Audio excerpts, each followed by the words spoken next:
మనకు బ్రిటిష్ వాడు స్వతంత్రం ఇచ్చి 78 సంవత్సరాలు దాటుతున్నా ఇప్పటికీ చాలామందికి మానసిక స్వాతంత్రం రాలేదు.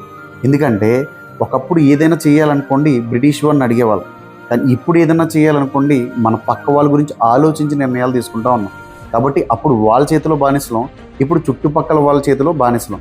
ఎందుకంటే ఇప్పుడు ఏదైనా ఒక పని చేయాలనుకోండి, ఆ పని నేను చేసేటప్పుడు ఎవరైనా నువ్వు చేయలేవు అన్నామనుకోండి, అయ్యో నేను చేయలేనా అని ఆగిపోతున్నారు.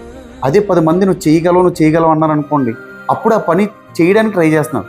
అంటే నీ ఇంటర్నల్గా ఉండే సామర్థ్యాన్ని కూడా చుట్టూ ఉన్న వాళ్ళు చెప్తే నువ్వు తెలుసుకోగలుగుతున్నావు. అంతే తప్ప నీకు నువ్వుగా ఈ సామర్థ్యం ఏంటనే తెలుసుకోలేకపోతున్నావు. అలాగే మనం ఏదైనా ఒక వస్తువు షాపింగ్కి వెళ్ళినప్పుడు కూడా, ఫర్ ఎగ్జాంపుల్ షర్ట్ తీసుకోండి. షర్ట్ కొనేటప్పుడు ఈ షర్ట్ పక్క వాళ్ళకి నచ్చుద్దా లేదా, అందరిలో బెటర్గా ఉంటుందా లేదా అని చూసుకొని తీసుకుంటాం. అయితే ఆ షర్ట్ 10 మంది బాగుందన్నారు అనుకోండి నవ్వుతావు, ఆ 10 మంది బాగోలేదనుకోండి బాధపడతావు. అంటే నీ బాధ ఆనందం అనేది కూడా పక్కవాడి యొక్క మాటల మీద డిపెండ్ అవుతుంది. అలా కష్టం విషయంలో కానీ ఆనందం విషయంలో కానీ నీ యొక్క లైఫ్ అనేది పక్క వాళ్ళపై డిపెండ్ అయ్యి ముందుకు వెళ్తుంది. అంటే అప్పుడు బ్రిటిష్ వాడి చేతిలో బానిసగా ఉన్నాం, ఇప్పుడు చుట్టుపక్కల వాళ్ళ చేతిలో బానిసగా ఉన్నాం. పెద్ద తేడా అయితే ఏమీ లేదు. ఒక మనిషి స్వేచ్ఛగా బ్రతకాలంటే బానిసత్వం నుంచి బయటికి రావాలి.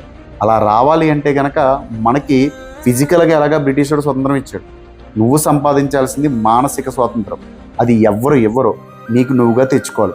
అలా ఏ రోజైతే నువ్వు మానసిక స్వాతంత్రాన్ని తెచ్చుకొని నీకు నచ్చినట్టుగా నీకు తెలిసినట్టుగా నీ ఆలోచించగలిగి నిర్ణయాలు తీసుకోగలిగితే నిజంగా ఒక గొప్ప ఇండిపెండెంట్గా బ్రతకచ్చు. లేదంటే నువ్వు ఇప్పటికీ డిపెండెంటే. నార్మల్గా మాత్రం మన స్వతంత్రం వస్తుంది, కానీ నీ జీవితానికి ఇంకెప్పటికీ స్వతంత్రం రాదు. ఓకేనా మిత్రమా? బాయ్.